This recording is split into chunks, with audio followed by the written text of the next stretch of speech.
Hello everyone, welcome back my another mini vlog Monday edition. তো সকাল সকাল পাপা আর মা চলে গেছিলো দক্ষিণেশ্বরে পুজো দিতে, তাই আমিও একটু ভাবলাম অনেকদিন তো চিলা বানায়নি, তাহলে আজকে চিলা বানিয়ে খাওয়াই যাক। সেটা খেয়ে নেওয়ার পর আমি চলে গেছিলাম ওপরে। চীন থেকে যে পার্সেলগুলো এসছে সেগুলো তো রিভিউ ভিডিও শ্যুট করতে হবে, তো সেগুলো সমস্ত কিছু করে নেওয়ার পর আমি চলে গেছিলাম নিচে।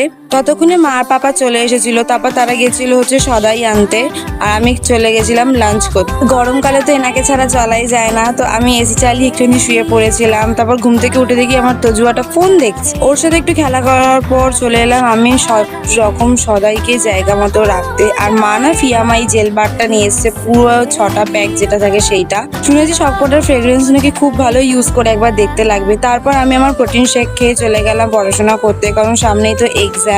তারপর চলছিল আমার ক্লাস করে নেওয়ার পর আমি চলে গেছিলাম একটুখানি নিচে, আমার একটু দরকারি কাজ ছিল, সেটা করে এসে ওপরে এসে আমি করে নিয়েছিলাম আমার পছন্দিদা পুরুষের সাথে একটু ভিডিও কল। প্রায় অনেকক্ষণ কথা বলে নেওয়ার পর তারপর চলে গেছিলাম আমি ডিনার করতে। ডিনার করে উঠে আজকে হচ্ছে আমার দাদার জন্মদিন, মানে হয়তো আজকে 26 তারিখ 12টা বেজে গেছিল ততক্ষণে। তো সেটা হচ্ছে বর্দার জন্মদিনের ডেট। বর্দা এখানে কেক কেটে নিচ্ছে তোজোর সাথে।